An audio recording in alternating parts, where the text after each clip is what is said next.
Pues muy buenas tardes tengan todos ustedes.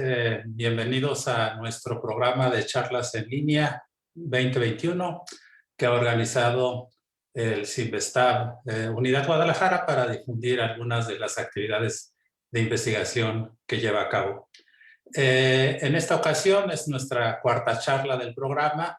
Tenemos la presentación del doctor José Manuel Cañedo Castañeda, quien nos hablará sobre el tema fuentes alternativas no convencionales de energía eléctrica.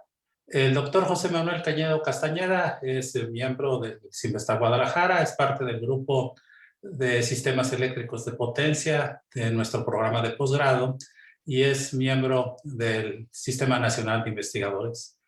La charla pues nos hablará acerca de las diferentes fuentes de generación de energía eléctrica no convencional, tales como la térmica solar, las fotovoltaicas, eólicas y las maremotrices. Así es que sin más, pues le cedemos la palabra al doctor José Manuel Cañedo Castañeda y les recuerdo que aquellos que estén interesados y viendo la charla en vivo pueden dejarnos sus comentarios a través del muro de Facebook y al final, si hubiera algún comentario, alguna pregunta, pues procederemos a dar lectura y a dar respuesta en caso de que hubiera preguntas. Así es que sin más, doctor José Manuel, muchas gracias por su participación en este programa y adelante. Y buenas tardes a todos. Bueno, yo en esta ocasión les voy a hablar sobre fuentes de generación de energía eléctrica alternativa.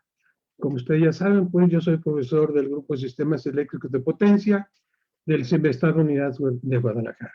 Bueno, el contenido de la plática es el siguiente, ¿no? Vamos a ver una breve introducción para ubicar, contextualizar el tema del cual les voy a hablar. Vamos a hablar de generadores eólicos, fotovoltaicos, termosolares y de los que usan la energía del océano, fundamentalmente de las olas. Entonces, miren, para contextualizar el tema del que voy a hablar, es necesario o es indispensable caracterizar, o sea, para qué sirve, dónde están, ¿no? Entonces, en ese sentido, hablar un poquito de los objetivos o características fundamentales de los sistemas eléctricos. Bueno, los sistemas eléctricos de potencia son los sistemas más grandes que hay, de los que existen. Son sistemas que interconectan no solo colonias, ciudades, inclusive países, ¿no? Bueno, el objetivo de estos sistemas es suministrar energía de calidad, que sea segura, pues, o sea, confiable a los consumidores. La calidad quiere decir, bueno, que aunque sabemos que el suministro es de corriente alterna, los voltajes y las corrientes están cambiando en el tiempo, hablamos de los valores RMS que deben permanecer constantes. La norma permite una variación de más o menos 5% en el voltaje, en la magnitud del voltaje y de la frecuencia de más o menos 1%. Debe serlo con seguridad. Hay un concepto que nosotros usamos que es estabilidad. Es un término a veces no comprendido por todo el mundo. Estamos hablando del equilibrio del sistema, ¿no? Por decir algo, es decir, estamos nosotros sobre un valle y tenemos un precipicio a una distancia considerable. Entonces, a medida que los sistemas empiezan a sobrecargar, entonces nos vamos acercando al precipicio. Y la idea es que los sistemas, además de suministrar la calidad del servicio, estemos retirados de ese precipicio, ¿verdad? Independientemente de cualquier condición de carga o un disturbio grande, ¿no? O sea, es muy importante ese concepto de estabilidad. Y desde luego de ser lo más económicamente posible y sin contaminación o sea, cualquier tipo de ruido, ¿no? Entonces, ¿cuál es la característica? Mire, los consumidores se están conectando y desconectando continuamente. Hay diferentes tipos de consumidores. Si nosotros viéramos una curva de demanda diaria, vemos que hay ciertas horas, por ejemplo, en la madrugada, donde prácticamente no hay consumo de energía, y hay ciertas horas en la tarde, sobre todo, donde el consumo es alto, ¿no?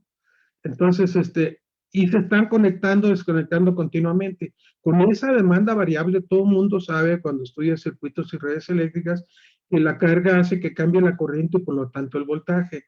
Entonces, el suministrador de energía debe de suministrar, independientemente de cómo son esas demandas variables, debe de suministrar, como les decía, los voltajes de una frecuencia constante y que sea seguro. Además, sabemos nosotros que todos los centros de consumo generalmente están retirados de los centros de generación. Eso hace necesario que la energía se transporte, ¿sí? Eso significa que el costo en la producción, si la demanda es muy retirada, entonces pudiera ser que resulte más económico un sistema de generación que es un poquito más caro de principio, pero que esté cerca de la demanda. No son consideraciones que se deben tomar en cuenta. Y también el suministro de energía a grandes distancias tiene efecto muy importante en la seguridad, es decir, en la estabilidad. Además, miren, aunque tenemos muchos tipos de consumidores, los consumidores de potencias más importantes son de naturaleza electromecánica. ¿Qué quiere decir? Que son motores muy grandes, y los motores tienen una naturaleza mecánica intrínseca, que significa que cuando hay algún desbalance, estos, estos dispositivos empiezan a oscilar y oscilan generalmente entre una frecuencia de 0 a 2 Hz. Hablo de frecuencias de oscilación de potencia. Otra característica es que toda la energía que se está consumiendo se está generando instantáneamente. Prácticamente no hay mucha energía disponible, o sea, en grandes cantidades. Tenemos algunos almacenamientos, como son de las energías cinéticas de los rotores de las máquinas, ¿verdad? Pero el almacenamiento, aunque tenemos elementos inductivos e incapacitivos, como es corriente continua, entonces en cada ciclo de 60 Hz, pues la energía se está yendo y se está suministrando. Para esto, los sistemas generalmente tienen lo que se llama una energía reserva rodante. Son generadores que se encuentran interconectados a la red, pero que no están suministrando energía o muy poca cantidad de energía, de tal manera que puedan responder ante cualquier disturbio, ya sea normal o sea programado, o una falla inesperada, ¿no? Hay otros tipos de reservas, pues, pero bueno, fundamentalmente es eso. Eso lo se debe tener presente en la operación de las fuentes alternativas. Bueno, empezamos con las fuentes convencionales. Las fuentes convencionales pues, son generalmente termoeléctricas e hidráulicas fundamentalmente. Hay también geotérmicas y nucleares. ¿Cuál es la característica de fuentes convencionales? Mira, hasta ahorita actualmente al mínimo se tiene el 70% de convención de fuentes convencionales. Esos son generadores síncronos que tienen la característica de grandes capacidades. Hay generadores, por ejemplo, nosotros voy a decir, en Laguna Verde tenemos 2 generaciones de 600 megawatts. Para dar una idea comparativa, por ejemplo, en la zona metropolitana de Guadalajara aproximadamente son 600 megawatts.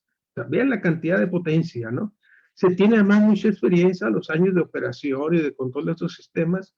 Y una característica importante es que son controlables. Es decir, yo puedo controlar la energía que estoy suministrando, la puedo aumentar o disminuir a voluntad con algunos retrasos de tiempo, sí, efectivamente, pero de tal manera que me permitan mantener el balance de la potencia que se está consumiendo y que está cambiando instantáneamente. La desventaja que tienen, pues todos sabemos, utilizan muchas de ellas fuentes materiales fósiles que contaminan, ¿no? Y debido a esto y a los precios del petróleo, pues se ha dado una gran investigación por el uso de fuentes renovables y no contaminantes, ¿no? Bueno, entre las energías renovables tenemos las convencionales, que son hidráulicas de gran potencia. En el sureste nosotros tenemos grandes embalses de presas, tenemos gran cantidad de energía hidráulica y también se tiene geotérmica. No la misma cantidad, pero tenemos geotérmica, ¿no? Entre las no convencionales, pues tenemos las eólicas, las solares, oceánicas, hidráulicas de pequeña escala, las que utilizan los ríos fundamentalmente, celdas de combustible y algunas otras, ¿no? Bueno, entonces yo voy a empezar primeramente describiendo las fuentes de generación eólica, las que utilizan el viento como energía primaria. Entonces aquí hay un mapa donde se ve la cantidad de energía que tenemos disponible en nuestra República Mexicana y observamos sobre todo en la parte del Pacífico, ¿verdad? Y alguna parte acá al noroeste también, pues nosotros tenemos buenos recursos para aprovechar la energía del viento. Bueno, la energía del viento siempre se ha utilizado en la humanidad. Acuérdense, los primeros barcos fueron veleros. También antiguamente se utilizaron molinos, ese tipo de dispositivos para generalmente como molinos de semillas. Y después, pues ya con el momento de la crisis se empezó a usar ya o investigar, o se vio la necesidad de utilizar energías renovables, entre las eólicas, entonces empezaron a desarrollar generadores que utilizan energía del viento. A medida que aumentó la potencia de los generadores, se empezaron a disminuir el número de aspas. Actualmente se utilizan 3 aspas en los generadores. Tenemos generadores que se llama de horizontales, de eje horizontal, y tenemos también algunos de eje vertical. Los de eje vertical tienen la ventaja que pueden capturar el viento en cualquier dirección. Los de rotor pues siempre se orienta el eje horizontal en la dirección del viento. Son más eficientes los de rotor horizontal. Para estos se utilizan, como son de potencia pequeña, se utilizan concentraciones de generadores eólicos en el continente, por ejemplo, que algunos, pero también en algunos países, en México todavía no tenemos, se utilizan generadores instalados en el mar, ¿sí? Las partes constitutivas, pues es el rotor, las aspas, ¿verdad? Se tiene aquí la góndola se encuentra el generador, y un mecanismo de un transformador y algunos mecanismos para aumento de velocidad y por supuesto aquí la torre, ¿verdad? Esa es una figura, son más o menos internamente los elementos constitutivos de un generador eólico. Bueno, un generador eólico utiliza como fuente primaria el viento. El viento, sabemos que el viento está cambiando durante el día, según la temporada, ¿verdad? Lo que hace es que entonces estos generadores, la potencia no es controlable. Es que depende de las condiciones y eso depende mucho de la región, etcétera, etcétera. Los sistemas eólicos tienen, por decir así, 5 subsistemas. Uno que es el subsistema aerodinámico, que es el que captura la energía cinética del viento y la transforma en energía mecánica, que son las aspas de los rotores de los generadores. Esa energía mecánica después se transforma en energía eléctrica por un generador eléctrico, pero debido a que la velocidad de los rotores es pequeña, si un generador es más eficiente cuando tiene mayor velocidad, aunque también la velocidad es limitada por las fuerzas centrípetas para soportar sus elementos y por la frecuencia del sistema, nosotros tenemos una frecuencia de 60 Hz, entonces la velocidad máxima que se puede tener es de apenas 3.600 revoluciones por minuto. Entonces, como esta velocidad es pequeña, se utiliza un sistema donde aumenta la velocidad del rotor para hacerla compatible con esto, dependiendo del número de polos y la frecuencia que siempre fija 60 Hz. Se tiene 2 sistemas de control, un sistema de control automático que actúa sobre los dispositivos de electrónica de potencia de los generadores. Esos controles automáticos nos sirven nosotros, entre ellos, pues para regular la calidad de la energía, es decir, el voltaje, factor de potencia, la cantidad de potencia reactiva y también para hacer un control de tal manera de aprovechar al máximo la energía cinética del viento que puede ser convertible a la energía mecánica, como ahorita un poquito más adelante vamos a ver. También se tiene un control mecánico, se llama el ángulo de inclinación de las aspas. Cuando la velocidad del viento ya es muy grande, después de lo que se denomina después de la velocidad nominal, entonces el ángulo de las aspas se cambia, así como han visto las alas de los aviones cambian el sentido de la dirección, de tal manera que la potencia es reducido a cierto valor que puede ser manejable. Aquí les muestro una gráfica de la velocidad del viento para un horizonte de 18.000 segundos, más o menos 4 horas.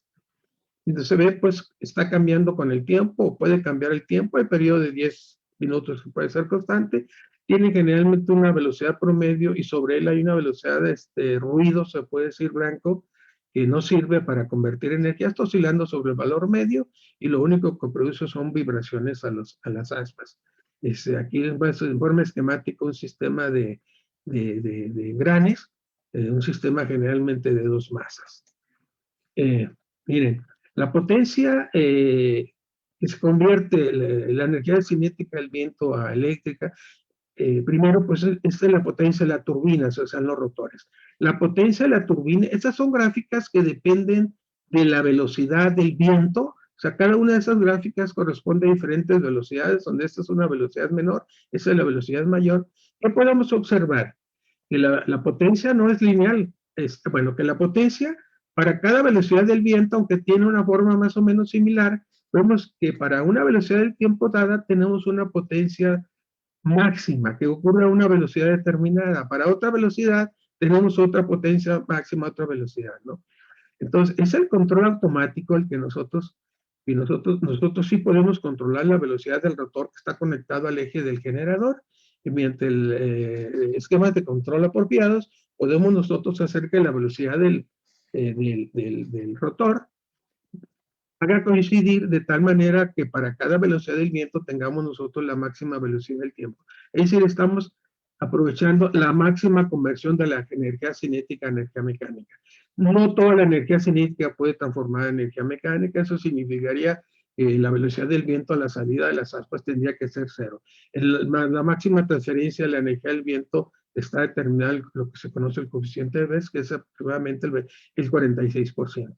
Bueno, los generadores generalmente operan bajo una curva de este tipo, es decir, para una velocidad de 0 hasta una velocidad mínima no se genera energía eléctrica debido a que los costos por costos no es factible, no sostenible. Estoy viendo después de cierta velocidad empieza a generar bajo esta curva, esta zona, la zona 2 le vamos a llamar, y luego después, si la velocidad del viento aumenta hasta que lo denominamos la velocidad nominal, entonces ya actúa el control de las aspas y hace que el generador se mantenga a la salida a una potencia nominal. Si la velocidad del viento sigue aumentando, entonces el generador se detiene junto con las aspas porque puede producir daño. En esta zona es donde opera el control automático de tal manera que controla para cada velocidad del viento, él controla la velocidad del rotor de tal manera que tenemos la máxima transferencia del tiempo. Entonces, las características fundamentales pues, de los generadores eólicos es que pues, tenemos una velocidad aleatoria que hace que no es controlable la potencia activa que está suministrando, a diferencia de los generadores convencionales, los síncronos convencionales. Tiene una velocidad baja, de rotor baja, que hace que se usen sistemas de engranes que reducen un poco la eficiencia debido a las pérdidas mecánicas que trae consigo. Sí tienen una respuesta rápida a los controles automáticos mucho mayor que los convencionales.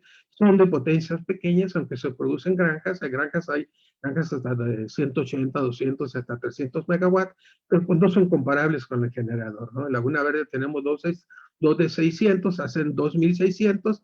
Se tienen aquí en la zona de occidental plantas de muchas de 300 megawatts y hasta 6 y hasta 8 generadores. Tienen una localización específica, es decir, están instalados donde las condiciones del viento permiten tener velocidades del viento apropiadas. Hacen uso intensivo de la electrónica de potencia, o sea, gran parte del desarrollo y la utilización de los generadores eólicos, mucho ha sido por el desarrollo de la electrónica de potencia y de los controles automáticos. Al usar electrónica de potencia, pues están presentes los armónicos, entonces de alguna manera tenemos que tener filtros o algunos dispositivos de tal manera que eliminen o minimicen esa cantidad de armónicos. Los generadores eólicos provocan algunos problemas adicionales a los convencionales de los sistemas eléctricos, es decir, miren, al inicio los generadores eólicos no regulaban el voltaje, es decir, los controles automáticos generalmente no eran o no estaban para diseñar de voltaje, y mucho menos el de frecuencia. Cuando había alguna perturbación, casi por lo general se desconectaban los generadores, dejaban de operar. Pues, sin embargo, ahora como han estado, hay mucha penetración de gente de la alternativa, la norma está cambiando de tal manera que se le está obligando a que ellos regulen. Esto regulación de potencia, o sea que tiene que contribuir a establecer la dinámica, estado estable de los sistemas ante cualquier cambio normal o imprevisto del sistema eléctrico. Esto desde luego le añade un costo adicional a los sistemas de control automático que requieren más mantenimiento, etcétera, ¿no? Y otra cosa, ¿no? Cada vez que entra en operación un generador eólico, pues sale uno convencional y lo que provoca cierta inestabilidad debido, en primer lugar, a que no tiene la velocidad del viento es aleatoria. Ahorita hay mucha investigación activa de tal manera que los generadores eólicos participen en la regulación de frecuencia, cuando menos durante un periodo de tiempo, aprovechando su respuesta rápida, dando tiempo a que actúen los reguladores automáticos sobre todo de frecuencia, de los generadores convencionales. Hay toda una área de operación. Aquí en Simesa estamos trabajando mucho en toda esta área de los generadores. Bueno, hay generalmente 3 tipos de generadores eólicos. 2 de ellos utilizan generadores asíncronos. Uno de ellos es el generador denominado de jaula de ardilla, que tiene el devanado del rotor en cortocircuito. Sus terminales están conectados directamente al generador. No tiene control automático no utiliza un controlador aquí de electrónico, está conectado directamente. Es un generador mucho menos eficiente, consume potencia reactiva. Algunos de ellos sí tienen control de las aspas, ¿no? Él no puede, pues, aprovechar la máxima eficiencia del viento. En México no tenemos actualmente ningún parque que utilice este tipo de generadores. Lo que sigue, el generador asíncrono doble rotor de vanado. Sí tiene el estator está conectado directamente a la red a través de un transformador, y el rotor a través de un convertidor electrónico de potencia que actúa como inversor rectificador bidireccional. Cuando la velocidad del rotor, cuando la velocidad del viento es grande, que hace que la velocidad del rotor sea superior a la síncrona, el flujo de potencia del rotor va hacia la red. Entonces actúa como inversor, como rectificador, como inversor, pero cuando la velocidad del viento es menor, la velocidad del rotor es menor que la síncrona, y el flujo de potencia en el rotor va de la red hacia el rotor, entonces rectificador inversor. Tenemos luego el generador síncrono. Es un generador síncrono de imanes permanente. Está conectado directamente está conectado a la red siempre a través del generador de un sistema convertidor, también espalda con espalda. Aquí el convertidor es más costoso, debido a que debe ser de la potencia igual o comparable al generador. Toda la potencia fluye por él. No así el generador doblemente alimentado asíncrono, en donde la potencia que circula por el rotor es aproximadamente el 25% de la potencia del generador. Están utilizando los dos del generador. Hay una discusión de cuál es mejor, más bien sujeto a cuestiones de desarrollo tecnológico por costos, ¿no? Bueno, ahora voy a empezar a usar la energía del sol con la forma del uso calor. Hay una discusión de, bueno, qué es lo más apropiado, si la luz o calor. Pues la idea es clara: hay que utilizar 2 tipos de energía, ¿no? Los sistemas que aprovechan la luz, que se conocen como energía fotovoltaica, usan una conversión directa a la electricidad, aprovechando las propiedades físicas de los materiales semiconductores. Estos generan corriente directa. Entonces, si yo quiero usarla como corriente alterna, usuario de corriente alterna, pues tengo que usar también electrónica y potencia, un inversor, su control automático, etcétera, etcétera, y los problemas de armónicos que pueden generar. Los sistemas que aprovechan el calor, pues hay variedad de usos, como ahorita los vamos a ver. Bueno, el sol es un cuerpo negro de una alta temperatura, de gran energía, que irradia ondas electromagnéticas hacia todo el universo, y la Tierra captura cierta de ella. Las radiaciones tienen varias longitudes de onda, que van desde el infrarrojo hasta ultravioleta. El Sol proporciona energía a la atmósfera. Siempre, pues, la atmósfera que rodea la atmósfera, que la protege, también hace, pues, que las radiaciones solares, mucha de la radiación solar no es directa, sino es difusa, se refleja a través de las nubes y de los gases que contiene, ¿no? Eso hace, pues, mucho que la radiación directa, pues, tiene una longitud de onda determinada. Una vez que choca la Tierra, pues la refleja. La longitud de onda de las ondas reflejadas es mucho mayor que la de incidencia, de tal manera que algunos materiales, que por ejemplo, si yo tengo un material aquí, un plástico, por decir algo, donde la energía, la radiación directa, la longitud corta la puede penetrar, sin embargo, la difusa ya no puede salir de esta capa protectora, lo que provoca lo que se conoce algo del efecto invernadero, ¿no? Bueno, en México tenemos esta radiación. Como vemos, tenemos gran capacidad o posibilidad de aprovechar la energía solar. Primero, las fuentes fotovoltaicas se producen por celdas fotovoltaicas, unidades de potencia pequeña, voltaje pequeño, corriente pequeña, pero se forman sistemas fotovoltaicos por la combinación de celdas en serie y paralelo. En serie de tal manera hasta que nos dé voltajes de tal manera que sean aprovechables, y para aumentar la potencia, todo ese conjunto de celdas en serie se conectan en paralelo a lograr grandes potencias, ¿no? También se tiene, bueno, como decía, es corriente directa, y si yo quiero usar usuarios de corriente alterna, tengo que usar convertidores. También se tienen controles automáticos de tal manera de aprovechar la máxima energía del sol, la irradiación, de manera similar al, digamos, al que hablamos de las celdas de los generadores eólicos. Estos, por supuesto, también generan armónicos y tienen los mismos problemas que los similares, pues, que se dan con la electrónica de potencia. Bueno, mire, la característica de una onda de los fuentes fotovoltaicas esta es una característica de corriente contra voltaje. Como ustedes pueden ver, mira, aquí son diferentes curvas que dependen de la radiación. Una radiación más grande, pues tenemos mayor corriente, ¿verdad? Si se fijan, son prácticamente constantes hasta un voltaje. Aquí se observa más o menos 25 volts en delante. Eso se llama voltaje de saturación. Entonces, sí son muy influenciadas la energía que se puede producir una onda fotónica por la radiación. Y es muy sensible a las interferencias como son las nubes, etcétera, ¿no? Esa es una curva de máxima potencia que también es muy afectada por la radiación. En cambio, el voltaje, se llama voltaje de saturación, realmente es muy poco influenciado. Aquí se ve, es prácticamente constante, de 43 a 43 en un rango de 800 a 200 radiaciones por segundo, ¿no? Otro de los factores que también afectan a las fuentes fotovoltaicas es la temperatura. No afecta mucho si se fijan a la corriente de radiación, pero sí al voltaje de saturación. Aquí se observa esto claramente, ¿no? Aquí lo curioso, ¿verdad?, que da la naturaleza es que, por ejemplo, en las zonas desérticas donde hay gran radiación, también hay gran temperatura. Entonces, bueno, se han estado desarrollando fuentes fotovoltaicas, ya van de segunda a tercera generación, donde han abordado este problema y más o menos lo han ido resolviendo apropiadamente.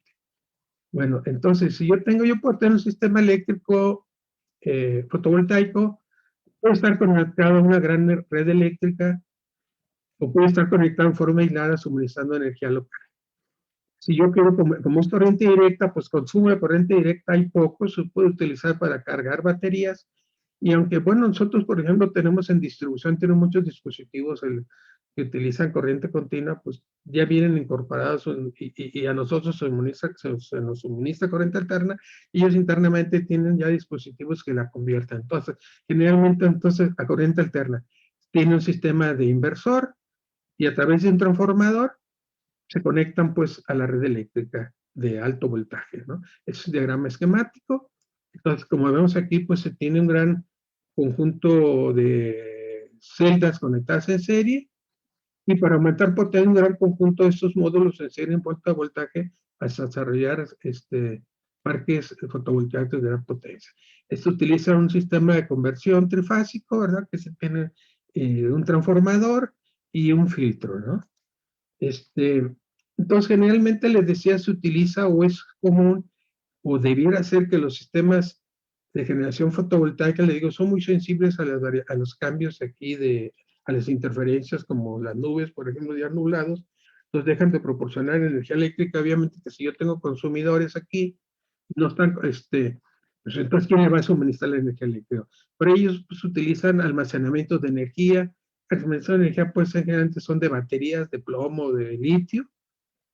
Pueden tener, algunos tienen superconductores, también se estaba investigando. Algunos tienen lo que se llama el flywheel, es esa energía cinética almacenada. Son motores de alta velocidad. Pues que de ausencia de pues, de la energía de fotovoltaica, pues lo pueda suministrar la batería. El modelo y el estudio de las baterías es un poco complicado desde el punto de vista eléctrico debido a que depende mucho de las reacciones químicas, lo que son no es muy fácil de modelar desde el punto de vista eléctrico.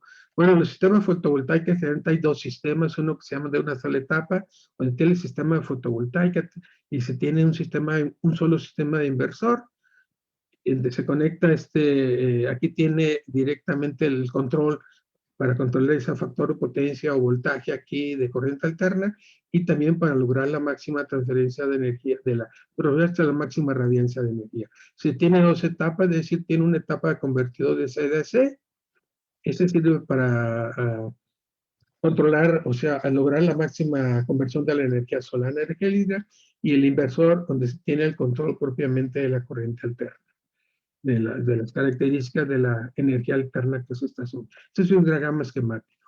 Bueno, ahora pasaremos a la solar térmica, sistemas que aprovechan el calor. Entonces tenemos dos tipos, uno que es lineal y puntual. El lineal se llama concentradores de canal parabólico, son canales parabólicos lineales, como se fijan aquí, de gran longitud, donde en el foco de este canal hay un tubo que tiene un material, un fluido térmico. Este fluido térmico es cerrado, este fluido térmico se lleva hasta un concentrador, donde esta energía térmica la traduce, la pone en contacto y hace que caliente el agua, generalmente produciendo vapor, y entonces se utiliza en generadores síncronos térmicos convencionales de vapor, donde pues la fuente es solar en lugar de pues el carbón o cualquier otro combustible, ¿no? La máxima temperatura que alcanzan es anda en la temperatura de como 400 o 500 grados. Tiene otros usos, no necesariamente para energía eléctrica, bueno, pero nosotros nos quedamos así. Tiene concentradores de torre central, donde se tiene una serie de aquí de antenas parabólicas. Puede usar espejos Fresnel también, y la energía solar la concentran en una torre. En esa torre hay agua, producen vapor, y ese vapor se utiliza para subir en generadores térmicos convencionales de vapor. La otra es concentrador parabólica de disco parabólico, donde concentra la energía. Esta alcanza temperaturas más altas, bueno, no tan altas, perdón, como el generador parabólico puede alcanzar temperaturas hasta 900 grados centígrados. Aquí mismo concentra la energía, y aquí mismo tiene un generador de tipo de ciclo de Stirling. Bueno, aquí hablamos de la antena parabólica. Obviamente la antena parabólica tendrá mayor eficiencia si tiene movimiento y si sigue al menos la inclinación solar, ¿no? Si no, esa es la torre central de torre que de aquí hablamos. Esta es el Stirling. Voy a hablar de Stirling. Mira, nosotros en Sinvestar tenemos un proyecto de un generador de Stirling que está avanzado. Tenemos prácticamente un diseño de un generador de Stirling y estamos pues en proceso de construirlo. Ya tenemos la antena, tenemos algunos dispositivos para aprovechar la energía. Este es un dispositivo, aquí tiene el generador, aquí tiene, mira, aquí concentra el rayo, la energía, aquí tiene un fluido térmico. Este fluido térmico se aprovecha para generar aquí un motor que se llama ciclo de Stirling. Él tiene un movimiento reciprocante y tiene conectado un generador eléctrico, y aquí mismo produce la energía eléctrica. La potencia es pequeña, son hasta 10 kilowatts, pero pues se pueden formar también parques de estos, ¿no? Entonces voy a hablar un poquito de Stirling. Le digo que nosotros tenemos este proyecto ahorita en marcha. Estos dispositivos Stirling son de combustión externa, es decir, a diferencia de los de interna, donde tenemos gasolina y gas y se quema y explota y produce movimiento y produce ruido y produce contaminante, no, la combustión es externa. Las máquinas Stirling funcionan por diferencia de temperatura, tienen un fluido interno cerrado, un fluido térmico, son reciprocantes, reversibles, etcétera, etcétera. Bueno, las componentes esenciales, te digo, tenemos aquí un cilindro, tenemos un fluido térmico, tenemos una energía de entrada caliente y un enfriador. Tiene un refrigerante que hace pues que aumenta la eficiencia. Este es un fluido que está moviéndose la alternativa. Como alternativa, se puede utilizar ese movimiento del pistón para mover una especie de cigüeñal, producir energía rotacional y entonces conectar aquí un generador. Entonces aquí no hay intercambio, el fluido es cerrado, no hay combustión interna, no produce ruido y no produce contaminación. Hay varias configuraciones, tenemos una gama, una configuración beta, una configuración alfa que permite hacer una extensión. Son diferentes configuraciones. En términos generales, el motor Stirling lo que tiene O sea, tiene una fuente de calor y una fuente que enfría. Actúa diferencia de presión.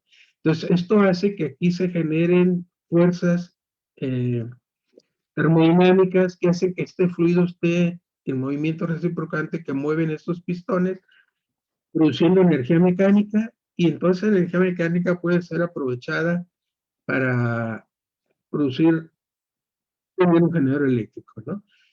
Aquí tenemos por ejemplo, aquí se tiene el motor Stirling, ¿verdad? Y aquí se tiene el generador eléctrico. O sea, las ventajas de pues el generador Stirling es que no tiene combustión interna, puede usar como fuente primaria de energía, pues la solar, nuclear, calor, cualquier forma de calor. El problema, pues, ¿qué ha sido los problemas? Es tan vieja como el motor de combustión interna. Actualmente no está en producción. Los problemas fundamentales han sido del tamaño ¿cómo se llama? El radiador. Y porque pues, realmente no se le ha hecho muy inversión. Ahorita prácticamente el motor Stirling se encuentra en usos muy específicos, sobre todo de uso militar, pero es una muy buena alternativa que no se debe abandonar. Bueno, entre las energías renovables también tenemos el océano. El océano tenemos la energía como mareas, corrientes marinas, olas, gradientes de temperatura del océano o gradientes salida. Las de mayor potencia son estas, o sea, ¿cómo se hacen las mareas? Pues debido a los fenómenos de atracción gravitacional que existen entre la Tierra y la Luna, hace que los niveles del mar cambien a ciertas horas, algunos dos, cuando menos cada 12 horas, algunos 4 horas en algunas regiones del mundo, en los periodos de alta mar, captura la energía, el agua, y produce una base, y a la salida aprovechan ese movimiento de las aguas, ya sea en turbinas tradicionales o por corrientes marinas, ¿no? Yo me voy a concentrar más que nada en la sola, que es el proyecto que tenemos ahorita en Simvestab. Aquí les muestro algunas, son, por ejemplo, algunas mollas que se encuentran flotando, otras sumergidas. Aquí tenemos estas aprovechan la corriente marina, aprovechando aquí la experiencia que se tiene las corrientes, los generadores eólicos, aquí aprovechan las corrientes marinas. Se tienen otras que aprovechan el movimiento, tienen un sistema de resorte que hace que genere de alguna manera energía eléctrica. Aquí tenemos algunas boyas. Nosotros en el Simvestab tenemos un proyecto que es una boya flotante donde tenemos un generador que está empotrado en la superficie y aquí produce energía eléctrica de un generador. Bueno, a diferencia de la energía solar, donde la concentración de energía se produce prácticamente en los trópicos, es decir, en forma simétrica al ecuador, la energía del mar, de las olas, está mayormente concentrada en las caras polares. Sin embargo, pues en México nosotros tenemos costas en el Pacífico y en el Golfo, y podemos aprovechar la energía del mar para producir energía eléctrica. Entonces, la energía de las olas se producen por la energía del viento, donde calienta de diferente temperatura la superficie del mar. Con la externa se producen olas. Estas olas se trasladan a grandes cantidades de tiempo, prácticamente sin pérdida de energía, hasta que finalmente las pérdidas de energía se llevan cuando llegan a las costas y las olas explotan. Entonces, la energía general de las olas, pues hay de diferentes tipos. La mayor concentración de energía se encuentra en los mares, que se llama un estado del mar. Entonces, la energía de las olas son generadas por partículas esféricas que giran prácticamente a la velocidad de la longitud, a un diámetro de la longitud de la onda. Esas partículas, el diámetro se decrece exponencialmente de la superficie hasta el fondo marino, de tal manera que la energía de la ola, está concentrada en la cuarta parte de la superficie de las olas por las que hay que aprovechar. Estoy hablando de la ola, ¿no? Eh, Hay diferentes tipos de convertidores, ¿sí? Aquí les muestro algunos de ellos, el que nosotros estamos trabajando ahorita, el que tenemos un proyecto ya desarrollado, tenemos todo el proyecto terminado, estamos ahorita es de este tipo, ¿no? Entonces lo que tenemos es, miren, tenemos nosotros quizá voy a hablar del general. ¿Dónde está? A ver. Nosotros diseñamos una boya, perdón, que se encuentra en la superficie. El generador está diseñado para una potencia de 10 kilowatts en un tamaño de ondas que es de 0.8 metros promedio, onda característica que se da en las costas del Pacífico. Es una boya que tiene 5 metros de diámetro, consta 2 partes, está empotrada al fondo marino a una profundidad de 25 metros cuadrados, de 25 metros, perdón, de longitud. Aquí se encuentra el generador y el ómbolo ese se encuentra aquí, gira, ¿no? Es un generador de movimiento lineal. Entonces aquí se tiene, el estator está fijo, ese no se mueve, está empotrado. El único que se está moviendo, es el hombro, es un desplazador, que tiene aquí imanes permanentes. El émbolo o el desplazador del generador debe ser mayor debido a que la posición más baja de la ola, pues debe haber interacción electromagnética con el estator, y cuando está en la onda más alta también siempre debe haber contacto, ¿no? Eso pues aumenta un poquito los costos. ¿Qué otra cosa tiene de característica? Bueno, es que la velocidad de la onda marina es pequeña, y esto hace que la cantidad de material que se utiliza en los generadores es muy voluminoso comparado con los convencionales que tienen una velocidad grande. Se utilizan también una gran cantidad de número de polos, ¿no? Pero ¿cuál es la ventaja que se tiene? Bueno, pues tenemos una fuente que está, que la tenemos disponible las 24 horas del día. Es cierto, está constituido lo que se llama una onda significativa, que es un promedio estadístico de la onda a la cual se le quiere capturar la energía durante un periodo considerable de años, estadísticamente, y aunque tiene presente también una gran cantidad de olas de magnitud pequeña, ¿sí? Cuya energía no es aprovechada, así como tenemos en el viento, pues una cantidad de viento ahí que solo produce ruido. Tenemos como receptor una boya cilíndrica, que es la que les platiqué hace rato. Tenemos un generador lineal, y vamos a ver aquí una característica de esto, es que tenemos nosotros un generador trifásico que tiene una secuencia de fases ABDC. Entonces cuando la ola va hacia arriba, por ejemplo, va subiendo, se induce un voltaje en una secuencia, puede decir ABDC, y cuando viene hacia abajo se invierte esa polaridad ABC, entonces produciendo un voltaje inducido que no es del tradicional. Para eso se utiliza un sistema de rectificación con características un poco específicas y control automático. Este control automático nos sirve a nosotros para cambiar la frecuencia de electromecánica de resonancia del sistema boya generación, de tal manera que entre en resonancia con la frecuencia de movimiento de las olas para lograr el máximo aprovechamiento de la energía de la ola. La energía de la ola no puede ser mayor del 50% del caso extremo. Entonces es un generador lineal, es como si fuera un rotacional y simplemente se expande, quedando de esta forma aquí el estator-rotor. Podemos tener un desplazador y 2 estatores. Esos estatores pueden ser de forma cilíndrica. Nosotros usamos por facilidad, una configuración que es semicilíndrica, propiamente es rectangular de este tipo. Tenemos 4 caras.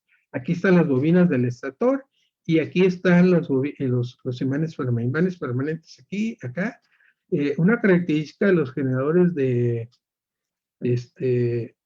lineales es que tienen una fuerza normal al movimiento expresador, así que es el que produce, transforma energía, que hace que actúa sobre una fuerza en dirección normal al movimiento de los imanes permanentes de las bobinas. Es muy grande esa fuerza, pero en esta otra cara, la fuerza de aquí compensa a eso puede producir que se producen desequilibrios aquí en el entrehierro, pero entonces cada cara puesta anula esa componente normal en el generador. Nosotros utilizaron el proyecto que tenemos aquí, se utilizaron diferentes configuraciones para producir los 10 kilowatts, diferentes configuraciones del número de ranuras, el tamaño, espesar, número de conductores. y 2 configuraciones de imanes permanentes. Un imán permanente que se conoce como incrustados en las ranuras, donde aquí tendríamos un polo sur y entonces el flujo sería en esta dirección, y otro que es imanes permanentes sobre la superficie. Este pues, es un poco más eficiente, pero mucho más caro, y además le produce mayor peso. Entonces, por el estudio, que sí, estudio paramétrico, se decidió un generador de este tipo. Aquí le muestro algunos resultados. Estos son obtenidos por una técnica que se llama elementos finitos. ¿Cuál es el asunto? Miren, se tiene mucha experiencia en el diseño de máquinas de movimiento rotacional, no así del movimiento lineal. Mucha de la teoría que se utiliza en los generadores de movimiento lineal utiliza la experiencia de los generadores de movimiento rotacional, pero debido a como hay incertidumbre y como se quiere tener algo preciso, entonces se utilizan formulaciones que utilizan las ecuaciones de Maxwell, que se resuelven por una técnica llamada elementos finitos, y después, una vez que se prueba, se pueden hacer modelos equivalentes, donde se pueden aprovechar circuitales llamados para aprovechar esa experiencia. Entonces, eso nos dio, nosotros hicimos estas simulaciones. Aquí se hicieron, les digo, como pueden ver, una característica importante es que la reducción de componentes armónicos en las fuerzas electromotrices, por lo tanto en la potencia. Entonces hicieron análisis paramétrico donde se hicieron pasos completos, o se hicieron, por ejemplo, como se pueden combinar conductores donde en una ranura haya no solo conductores de una fase, sino una combinación de ellos. Fue un trabajo extenso que se hizo, nos dio buenos resultados. Aquí les muestro, por ejemplo, miren cómo son los resultados de la corriente. Se obtiene un generador de este tipo, ¿no? Esa es la corriente obtenida en las terminales directamente del generador. Esa es una corriente en condiciones de velocidad normal, oscilación de la ola, y ese es bajo un cortocircuito. La potencia que se obtiene directamente, si aquí tenemos el acelerador y aquí el generador, es una potencia de esta forma. Obviamente nosotros queremos una potencia constante y las terminales para el usuario. Para eso se utiliza un sistema también electrónico con un convertidor donde esas fuentes mediante los controles apropiados de los disparos de los pulsos. Aquí se tiene una corriente directa, y si pudiera ser, analizamos también que fuera un paso intermedio de una corriente directa y luego una corriente alterna hasta tener finalmente el voltaje a una potencia constante. Pues por mi parte es todo. Si hay alguna pregunta, con gusto trataré de responderla ahora o más adelante. Entonces, miren, yo hice una presentación sin fórmulas matemáticas, mostrando fundamentalmente cuál es la importancia de esto y qué es lo que está trabajando. Muchos de esos proyectos los estoy trabajando yo con mis alumnos, sino muchos de nuestros compañeros también están abordando estos proyectos. Bueno, muchas gracias por su atención. Pues muchas gracias al doctor José Manuel Cañedo Castañeda por su charla referente a energías alternativas. Recuerden que estos temas se ven en el programa de maestría de la Unidad Guadalajara, y recuerden que tenemos abierta la convocatoria de nuestro programa de maestría y que estamos en el proceso de recepción de solicitudes.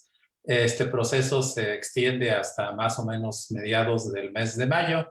Así es que los invitamos a que revisen nuestra página web, aquí se las comparto, y en este sitio, unidad.gdl.simvestab.mx, pues encontrarán la información acerca del proceso de admisión a la maestría. Aquí si le dan clic en esta parte, pues verán cuáles son los requisitos de admisión, cuál es todo el proceso de admisión y pues fundamentalmente las fechas más importantes de este proceso. Entonces el periodo de registro para nuestro examen de preselección se abrió desde el 19 de enero y se extiende hasta el 17 de mayo. Así es que pues los invitamos a que consulten la página del Simvestab Guadalajara y también encontrarán información acerca pues de los temas de investigación, de los diferentes grupos que conforman el Simvestab Guadalajara. Particularmente la charla de hoy, el día de hoy, corresponde al grupo de sistemas eléctricos de potencia y ustedes pueden consultar aquí y ver pues cuáles son los investigadores que conforman el grupo de sistemas eléctricos de potencia. Aquí está precisamente la información que corresponde a nuestro conferencista del día de hoy, el doctor José Manuel Cañedo Castañeda. Aquí está pues su información acerca de su productividad académica y los proyectos de los cuales nos comentaba en su plática. Muy bien.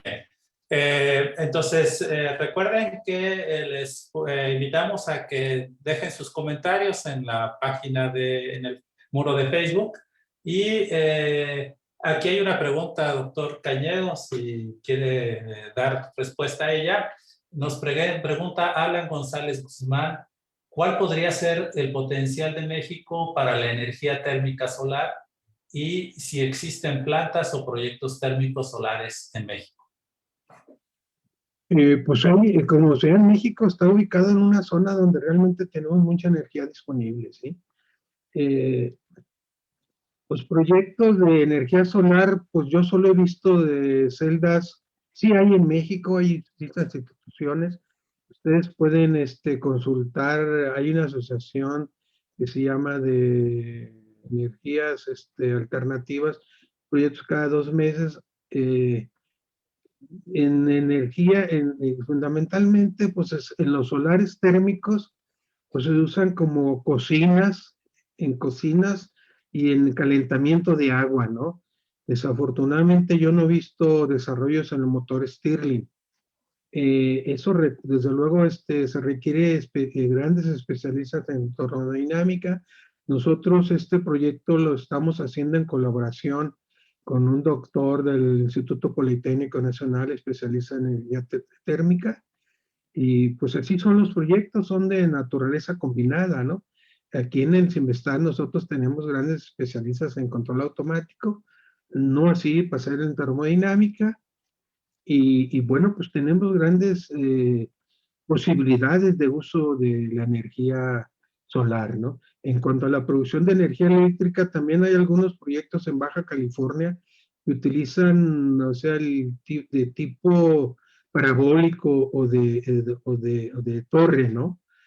Hay algunos reportados ahí, realmente, para serle franco, no sé exactamente cuál es el estatus de estos proyectos, ¿no? Se requiere mayor apoyo. Hay una CENIE de energía térmica, ¿verdad? Yo no soy miembro de esa térmica, he asistido algunas de sus pláticas y pues en el caso del motor Stirling yo no tengo conocimiento de que alguien, salvo algo en el Politécnico Nacional, que esté dedicando a estos proyectos, ¿no? Entonces nosotros, pues lo que nos falta son interesados sobre estos temas, ¿no? Y con nosotros son muy bienvenidos todos los interesados sobre este tema, ¿no? Ya detalles más específicos se los puedo dar si quiere ya fuera de línea. Hay muchos asuntos muy importantes ahí de cómo son los ciclos, ¿no? Cómo se fue el desarrollo, todos los ciclos térmicos que existen, desde el ciclo de Rankine hasta el ciclo Stirling, ¿sí? Bueno, yo espero que eso le conteste de algo, pero más específico, si quiere, se lo puedo contestar yo si usted se pone en contacto conmigo. Bueno, espero que algo le sirva de la respuesta esta. Muy bien, pues muchas gracias por la respuesta, doctor Cañedo. Entonces, ya casi para concluir, quisiera comentarles que estamos teniendo esta secuencia de charlas, este programa de charlas cada jueves, es en vivo a las 12 del día. Nuestra charla siguiente está programada para el próximo 18 de marzo y estará a cargo del doctor Mario Siller González Pico, quien con el tema que tiene que ver con tecnologías 5G en el contexto de comunicaciones vehiculares. De cualquier manera, pues los invitamos a que si no pueden estar en el horario para la charla en vivo, pues las charlas se quedan ahí en la página de Facebook del CIMBESTAP Guadalajara y ustedes las pueden reproducir en el momento que gusten y también dejarnos sus comentarios ahí, así es que posteriormente estaremos revisando los comentarios que se den o que tengan a bien presentar en la charla del doctor Cañedo y pues procederemos a darle respuesta a lo que nos quieran comentar. Así es que pues no me queda más que agradecer al doctor Cañedo por su charla y a todos los que nos acompañaron en esta presentación en vivo, y pues los invitamos a que nos acompañen en las siguientes charlas del programa. Muchas gracias, doctor Cañedo, y nos vemos en la siguiente. Gracias a ustedes.